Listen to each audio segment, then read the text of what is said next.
Hello, and welcome to Escaping Dystopia. My name is Roy. I'll be your host for tonight. This is episode 102, 99 Bottles of Fascism. Let's make sure everything's streaming all good. We'll let people know that we're doing stuff. And make sure that this is all working good. Boopity loop boop boop a doop boop. Yeah, a fun day today. We're going to be doing some other stuff. Let me make sure our sound is a little bit better today.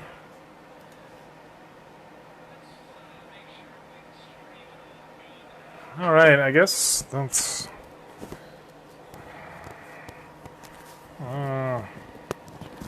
sounds pretty heavy, but we'll see. Yeah, I'll put that on. You might notice that my...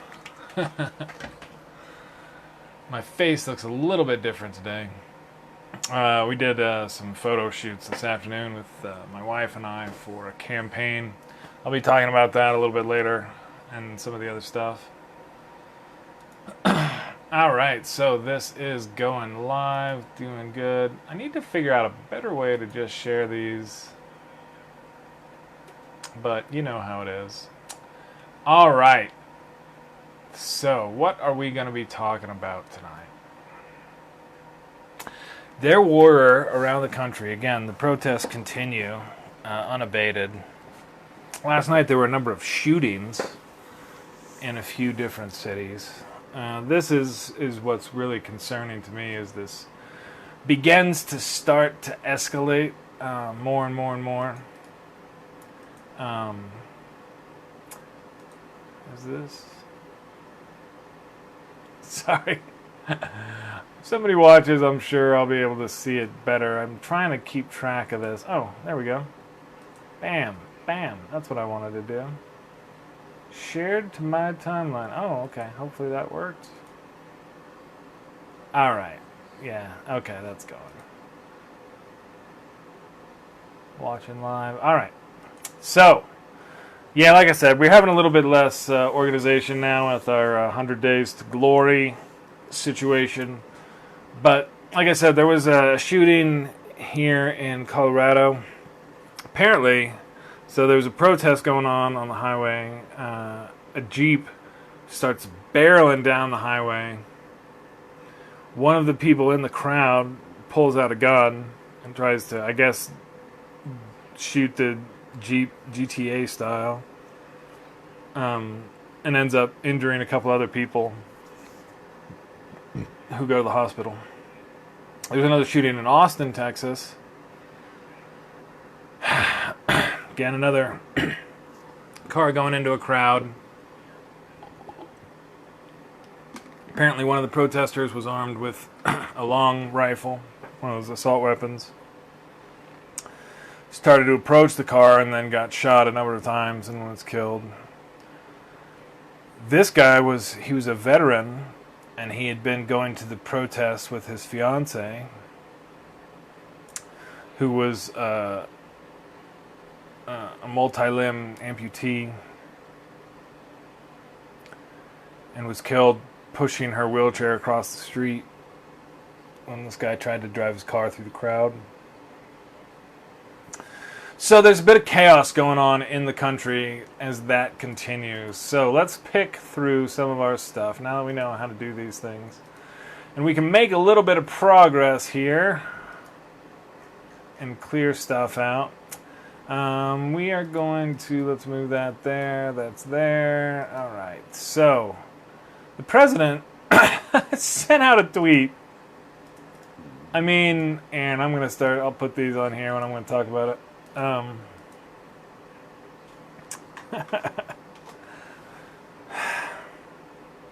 One of the real big problems that Donald has is, as you know, this malignant narcissist, he can't empathize with folks, and so you have a hurricane hitting South Texas, you have the hospitals filled, you have thousands of people dying. We have, again, over 1,000 people dying yesterday, and he sends out this tweet about him golfing with Brett Favre, a retired football player of some renown. Probably racist, but you have to wonder about what he's thinking. Oh, this is oh yeah, that's in the story. This Favre also played for the New York Jets, the team owned by Woody Johnson, the U.S. ambassador to the U.K. He's currently in a bit of hot water for trying to pressure the U.K. government into moving the British Open, I think it was, to Donald's Resort there. Oh, man. So he's so out of touch in doing this kind of stuff. Oh yeah, there was. It's this dynamic that we're getting set up now here. And this was one of the tweets that came out. The president's been tweeting like mad because he's mad. And this morning, I guess, this afternoon, he sent out this thing. The protesters are actually anarchists who hate our country. The line of innocent mothers were a scam that the lamestream refuses to acknowledge. Just like they don't report the violence of those demonstrations. Jim Wright, a writer I read quite a bit, another Navy veteran, he noticed here that this are actually anarchists who hate our country. There's this whole point of what he's trying to do with amplifying the violence and trying to really kick up and make it seem like these protests are all violent anarchists, is precisely that, to set up that dynamic between himself being the protector of the American dream world, everything, and people who are actually out there trying to protest for racial justice and bring the American dream closer to what it's supposed to be. Let me see if that works a little bit better for us. Anyway, Jim's got a good little piece on that, Stonecuddle, talking about how this whole thing, this sets up this dynamic that it keeps going. And I've always talked about this with the kind of the joke of, for if you're in a prison situation, police state, right, and the beatings will continue until morale improves. And we're in a situation now where, morale's not going to improve until these beatings just stop. And that's where, when you're calling in these extra feds who are given, the go-ahead to do some pretty extreme tactics with the tear gas and the batons. There was a Navy veteran the other day who was there protesting in Seattle and got his hand broken by the batons, just standing there with his hands up. They've attacked a number of people who've just not been protesting hard. Again, the mayor of Portland got tear gassed and claiming somehow that the mayor, the democratically, legally elected mayor of a town, is actually an anarchist that hates our country. It's setting up this dynamic where everybody who opposes Donald is in fact somebody who is an anarchist who hates our country and is therefore, worthy of destruction. Going back to that PPP, so they're going to do another round of stimulus stuff. Let me share this real quick. For the country, and which, is good. That's great. We needed that. One of the really, really disgusting, horrible things about this situation that's happened is there have been a whole bunch of churches who have gotten bailed out by this. And I'm still a little bit concerned because, for me, the whole dynamic behind having churches that aren't taxed is that when you have these more difficult situations, right, and when you have this pandemic, when you have people hurting, when you have economic strife, it's the churches that are the sources, right? They're the people give money, and that was the whole idea behind kind of the libertarian idea of cutting taxes for the wealthy, and then when there's something bad happen, these rich folks could just kick in and they'll have the extra money. And we're just seeing that whole thing blown away. Now, one of the things that's horrible about this, I linked to this story talking about how many of the Catholic churches applied for PPP loans. 9,000 of them got them. I don't know if it has it in this story, because I've read about this before, but it looks like they got roughly $1.6 billion in direct payments. Now, one of the things that's happened now with the rush to do another round, and our very corrupt Secretary of the Treasury has basically said that people don't have to even really do much to get forgiven for these loans. Just basically say, they fill out a form, hit a checkbox, and say, oh yeah, we kept jobs. So the Catholic Church has taken this money, $1.6 billion of taxpayer money. And to put it in perspective, and this is one of the things that will come out eventually, the total settlements that they've paid for all of the child abuse scandals and cover-ups and years of it was like $1.3 billion.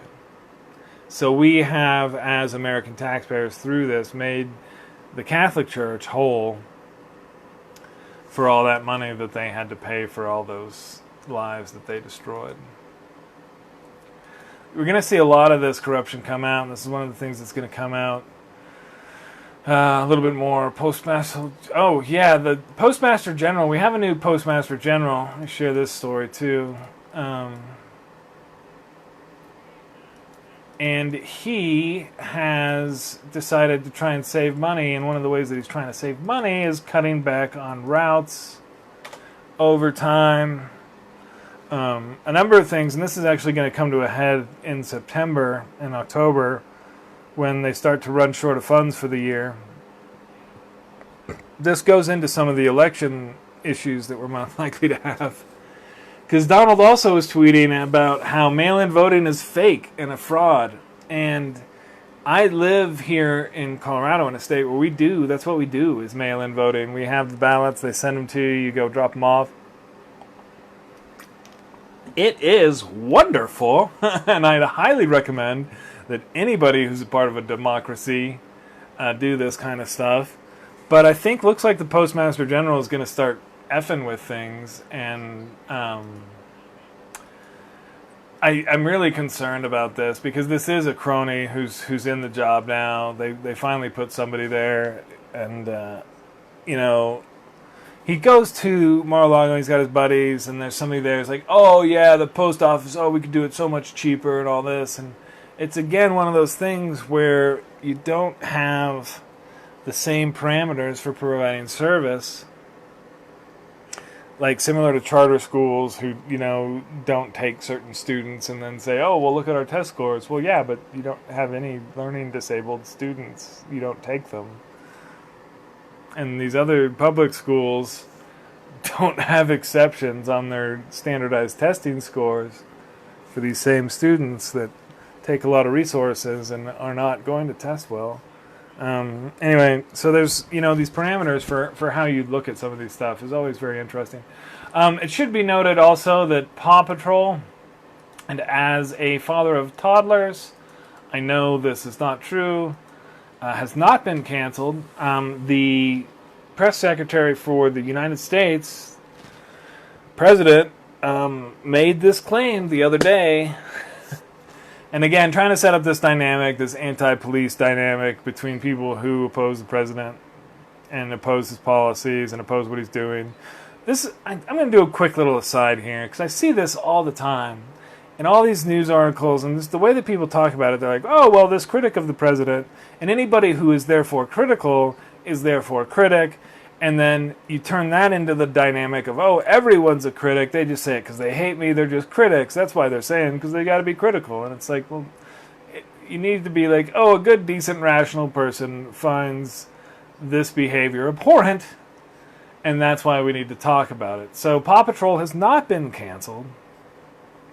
As someone who, supports the anti-fascist movements in this country and who, fits a lot of various profiles. One of my neighbors here in the neighborhood is a police officer, and I have no issues with that or with him. Again, the idea that being against police brutality and police overreach makes one against the police themselves is similar to the idea that being against child abuse makes one against children.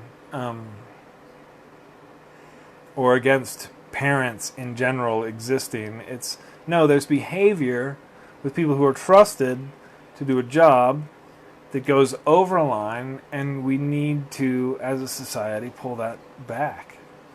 So Paw Patrol not canceled. It's not canceled. Our economic situation. This needs to be a bigger focus because a lot of things, are bad right now, but I don't think people quite realize how this was coming for a while, right? The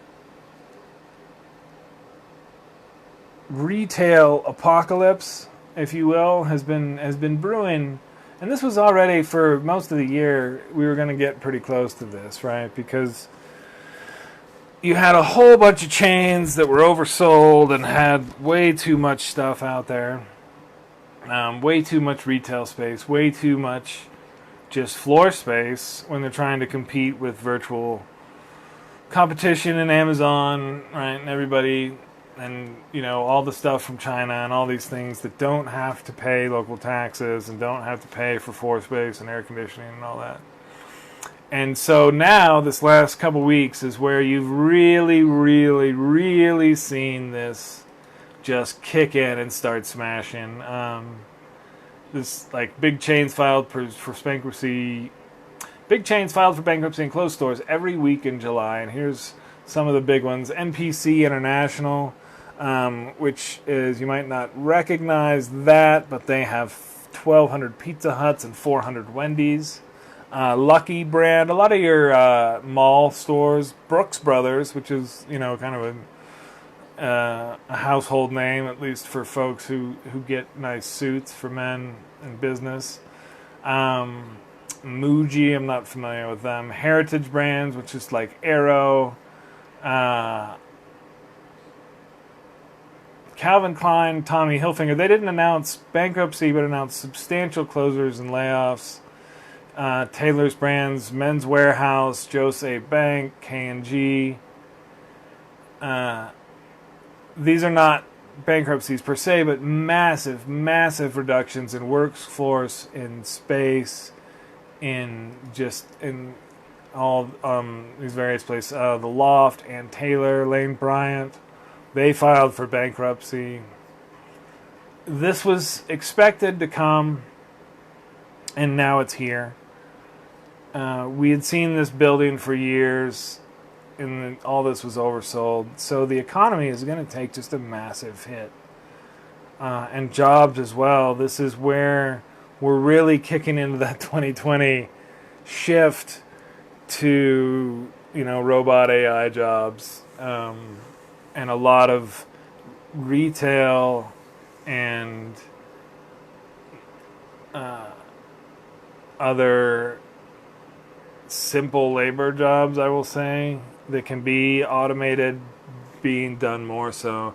This hasn't hit the shipping industry yet, but that's coming over the next few years too, as we automate another few million jobs. So to find out where these folks are going to be working when things come back is another big challenge that we're going to be facing. Scotland votes to immediate suspension of tear gas, rubber bullets, and riot shields to the U.S. Oops. We're that country now, and this is what's so disturbing about what's happening over the last little bit. I'll put up the link there. You have these countries who want to be model human rights citizens now saying we're not going to sell this stuff to the police forces in the U.S., which is so disturbing. A little broken record on this, right? Because every time it comes back around to why? How is this? How can this be where we're at? And of course, that's a long story that I've been telling for years. So they won't even sell us that. This is really funny. The RNC and the Trump campaign were asked by the President Reagan, what is this? The Reagan Ronald Reagan Presidential Foundation and Institute formally asked the Trump campaign and Republican National Committee to stop using the 40th president's name and image to raise money. The Trump campaign, at least as it exists now, is just this ridiculous, like, flea market, like, just selling all sorts of whatever they can get their hands on.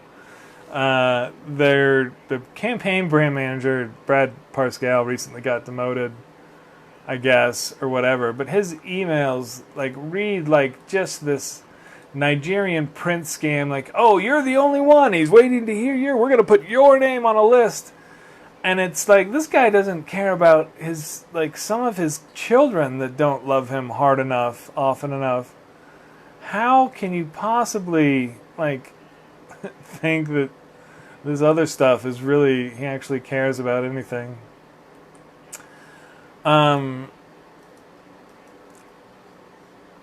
Florida, the coronavirus, you're starting to see this. I'll put this up here.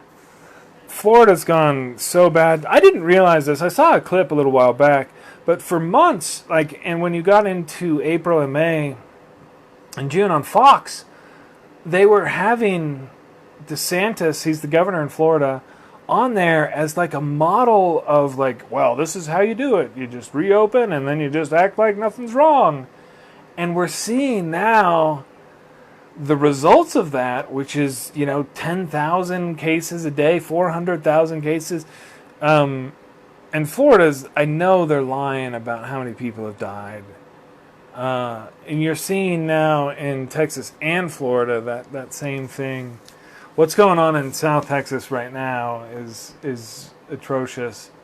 We're going to see how many more parts of the country that this just overwhelming stuff happens. But we're seeing now what happens when people act like there was nothing going on. And there is something going on.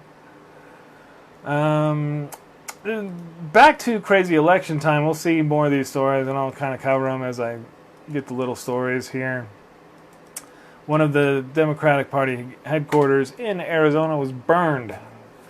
Arson is suspected. There's, lots of violence going around in the country. Very high tensions. I'm really, really concerned that there's going to be a more prominent politician. I'm really concerned about some of the rhetoric and especially the guns and how many people are bringing them out. And with all the protests going on, there's just a lot of chaos. Federal law enforcement agencies worry their work is being politicized. I mean, this is one of those things where it's like, guys, you're tear gassing moms. The next night, an army, a wall of vets shows up, and then dads are showing up with their leaf blowers to blow the tear gas, which I love. I'm going to go upgrade my leaf blower this week. Because, again, here in Denver, they had some pretty serious protests, and they broke into one of the courthouses. There was a fire. One of the representatives here in our state senate has asked Donald to send in the troops. Donald is saying, like, some ridiculous numbers of troops, like 75,000 troops that he's going to deploy here domestically in the U.S. Again, this is not something you should be doing at all, period, much less threatening, 70,000 troops. That's an invading army for the country. And that's the kind of stuff that we're seeing tweeted out regularly now. It's, again, why I'm doing some late night ranting.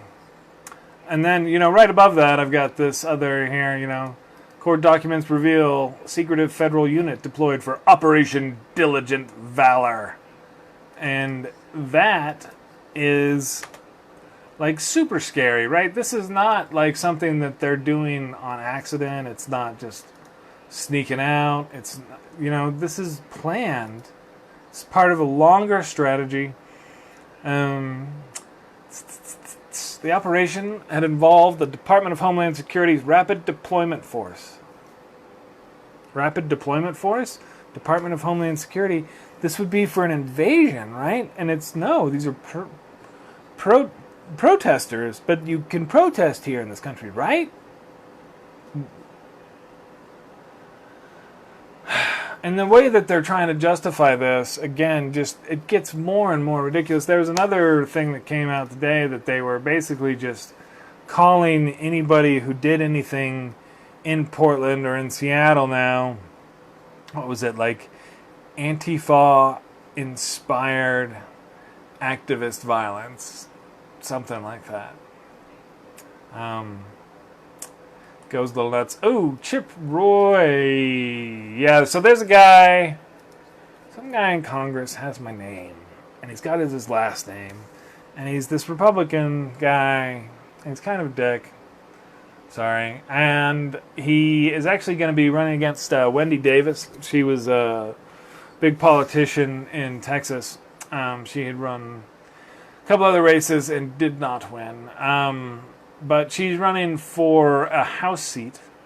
She's got a lot more money than him. She did a big filibuster in Texas when they were trying to pass. And why this is topical, because we were talking about they're going to try and pass a 22-week abortion ban here in Colorado this year.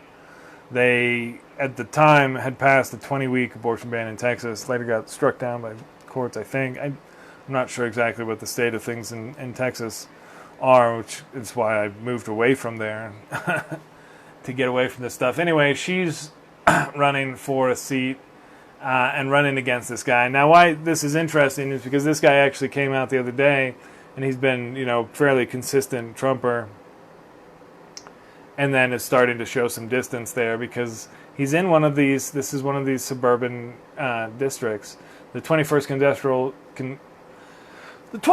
Congressional District stretches from Austin to San Antonio and encompasses 6 hill country counties. It has long been represented by a Republican. But Roy secured his seat in 2018 by just 2.6 percentage points. And Davis is well known. She's got good money. We're seeing how far that can shift from 2018. 2018 in Texas, if you'll recall, Beto was challenging Ted Cruz and got a lot closer than people wanted. About what I expected, which was that 2.6% that he lost. We'll see how things go in Texas. I think this might be one of those fun upsets. They're trying to paint her as a far left kind of thing again, like they do with everybody. And she's a pretty moderate person. That's just one of those races that I followed from back down there. Navy veteran beaten by federal agents. This guy, again, he stood up and talked about one of the things that's so difficult about this is... Oh, I didn't put the Wendy Davison thing in this here. I'll put that in the chat. It's the federal agents that are instigating so much of this violence. And that's what's really disturbing about it, because they're the ones pushing it. And then they're the ones claiming that they're only involved because of the violence, but they're the ones doing it. Oh, and by the way, just so you know that this escalates all the way, the federal government under Barr and the Department of Justice has resumed executing people. There had been a moratorium for about 17 years since last time it had happened, and they pushed really hard to do it and have started doing it. Again, the idea, and this is the president's already written an executive order declaring anybody who supports these anti-fascist movements as a terrorist. The penalty for terrorism is death. So again, you start to stand up, and you really quickly see that anybody who stands up falls into this line of on the wrong side of the law, and that goes all the way. Now, you're saying, well, Roy, they're not executing bad people in the street right now. No, they're not. They're not. But when you set up this dynamic where every time it goes around, it comes back, and you hit that hard, and you're hitting the law, you have to go. It escalates every single time. It's like my kids doing this little thing, and I kind of had to explain to them, each time if one of you hits and then the other one hits back harder, It's going to just get worse and worse and worse and worse until you guys are just flat out flailing on each other, which is what's happening now with the protesters and the federal government. The problem with that is the federal government can flail a whole lot harder. And it does so with the force of the law. And this is, again, the dynamic that he's trying to set up. And it's really, really, really tough to see. Ooh!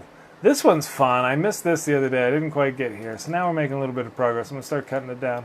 Once I get all caught up, it'll just be all topical. We have these cute little, super little nano spy drones. Did a lot of drone flying for a while, for a few years. I've got a whole closet full of ones that are half broken. I need to get one fixed because it's a blast doing them. But these little helicopter ones are about, this big, and they fly. They've got some really nice cameras on them. They probably cost 30, 40 grand. But apparently we lost a couple of them in Syria, and the Syrian regime has them. They've got these pictures of them holding this little FLIR system Black Hornet 3 drone. Let me see how much these things sell for, but they're not cheap. But apparently they're special forces now, so special forces have these little backpack, $20.6 million contract. Let me see what their cost per unit. But they use these, and it's actually kind of a neat, 15 to 20 grand. And they're like, it's sci-fi stuff. You've seen that they've had these in video games for a little while, and, real world, I guess. So you have this little drone that you fire off and you pull out of your pocket. It's got a little battery pack. You let it go. It does your recon for you and goes and scans the area, and including having the night sight and the infrared. We lost one of the Syrians. Oops. So, this kind of stuff starts to get expensive, and then, they start to have it and then figure out a couple weaknesses, and then all of a sudden now your super techno battle army gets, just totally disabled by somebody turning on a radio frequency that you weren't prepared for. Oops. Fraud concerns loom over move to forgive small business loans. Man, this is from a few days ago. This is what kills me about this, right? You've got just too much money going too fast. And did I put the drone thing on here? Oh, there it is. Yeah, so how do you keep track of this? And then you've got Mnuchin saying, we're going to save all this labor by not, doing our due diligence on these loans.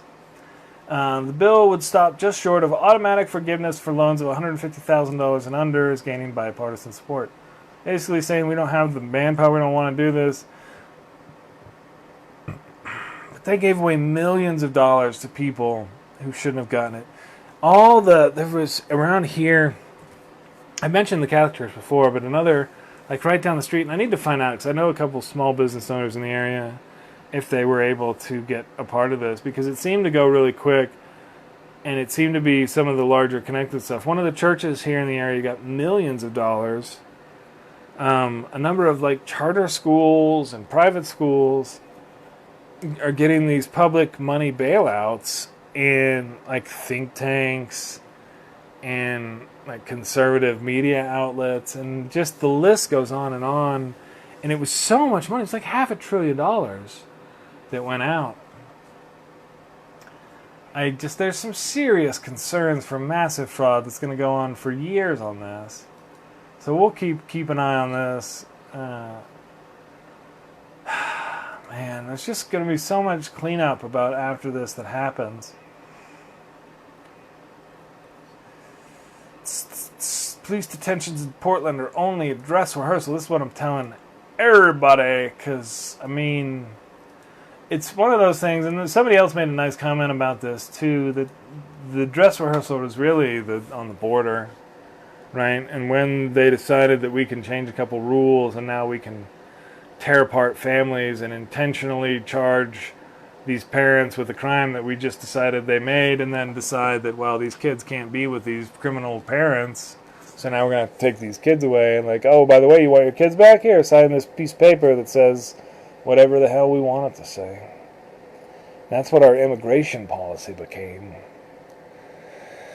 And they have these tactical border patrol units that have been going around the country, going to, courthouses, picking people up, picking people off the street, grabbing whoever. And that's been going on for the last 4 years. And now they're doing it to just, it's escalated, right, to that next thing. And it's like, well, first they came for the illegals, I wasn't illegal. And then, they came for the protesters, I wasn't a protester, right? It's happening. We're seeing this easily identifiable creeping fascism. Isn't that fun in America to watch? Just every day, this slightly creeping fascism. And I've talked about this before too, and I've mentioned this to my wife because I live here in Denver, and it's gorgeous here, right? Weather's awesome. It's very nice. So it's hard to imagine that that's what's out there. And even in places where you have, I'm sure there are wonderful, gorgeous sunsets in North Korea.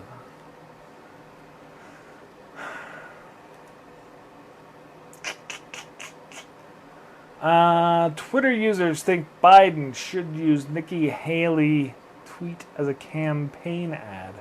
I agree with this. This is actually kind of funny, and we'll go back a little bit on Biden, then I think we might wrap it up for tonight. Because we're just chatting.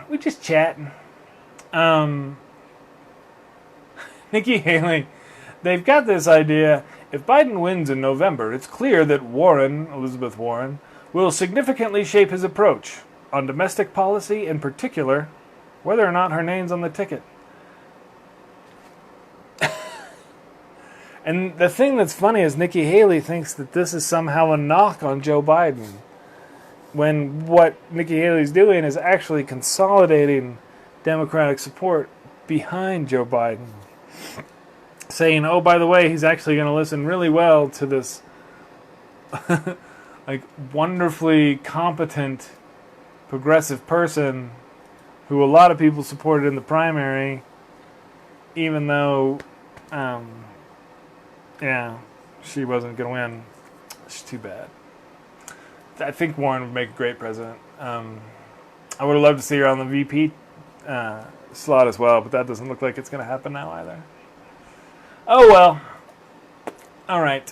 But yes, thank you, Nikki Haley. We appreciate that. Biden is indeed a moderate, and adding some people with some good left-leaning plans would be great for the country. Hello, could you please look at the numbers? Nikki, you don't make any sense. You only are working for rich people. It's killing me. The New York Times had a big piece a while back. This is from last week, I think. Yes, the 18th, week ago. Basically just talking about how, I'll share this here in the thing, Donald just, basically they just gave up. And they didn't even really try, ultimately, to lead the country. And to even really have a national plan. This is why we're seeing the chaos now. There was never this ability, this desire, to do it right. And he could have easily, anybody who's doing public service, you don't dream of horrible war and pandemic, but these are the things that you kind of want to have to show that you know how to do your job well, right? You don't wish for them, but if they happen, right, you have that pandemic playbook. And we had one. Biden worked on it, gave it to Donald, and they tore it up. And instead of having this situation, that's the thing, Donald could be coasting right now.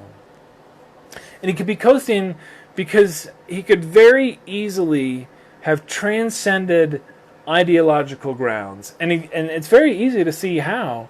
Because in the pandemic, the way we've had to deal with it, it's required a large, robust government response.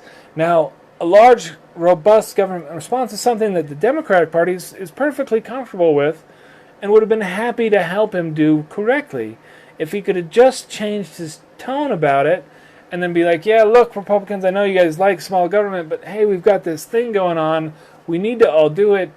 And he had the perfect opportunity to turn around what had been 3 years of just divisive horribleness, and then just do the right thing and be good.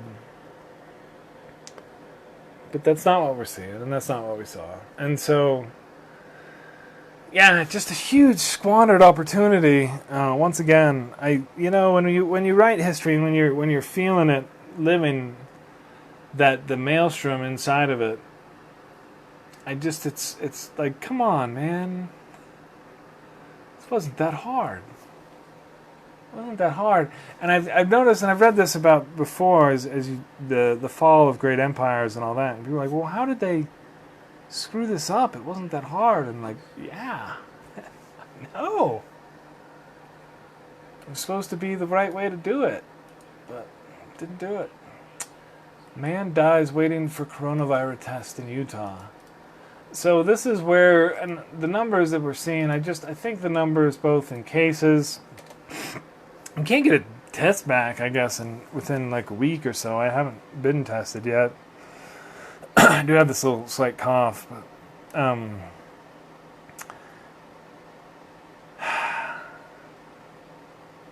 did this guy who died waiting in line count as a positive test? You know, they changed who is collecting all the national data on this, and I don't doubt that there's going to be some revising down and some gaslighting. I don't really now at this point trust a lot of the numbers coming out of the federal government, which I hate to have to say. Hopefully, I definitely, the New York Times, Google, some of the other places doing some aggregate work, but just anybody who's just like, hey, CDC, what's the number today? And they're like, oh, actually, ask this guy over at Health and Human Services, Mike Caputo. He's he's a longtime political operative, and he was actually a lobbyist for the Russian government, and he's a big friend of Roger Stone, but he's in charge now of collecting this data, so maybe you can go ask him. And I'm not even joking, folks. I mean, that's who it is now. So, yeah. 100 days of me asking you to vote. That's what we're going to do. All right. I think that's about it for the show tonight. We're catching up on some things. Getting there. Oh, yeah, George Soros. Oh, man. I'm going to save the Soros for tomorrow. We're going to start there tomorrow. Soros. Tomorrow. Camera. TV. Still so bad. How many is that? We're getting there. We're getting there. 50, 60. Excuse me. All right. We're going to catch up. It's going to take a week to get all the stuff. But we'll get there. And then we'll be only doing topical news, and it'll be fun and interesting. I'm just going to, I don't know, whatever. We probably need to edit these a little bit more, or turn this into just a straight podcast, so you realize it is just a rambly show, because we're not doing that tight a show anymore. All right. Starting tomorrow with Soros, probably same time, around this 11 o'clock hour. 99 more days, folks. Make peace with the future that you want to be. I don't know if that made any sense. All right, but that's it. I'm going to call it a night, and we'll hope that that works out well. I hope that this finds you well, and I hope you have a great day tomorrow, folks. Peace out. 99 days.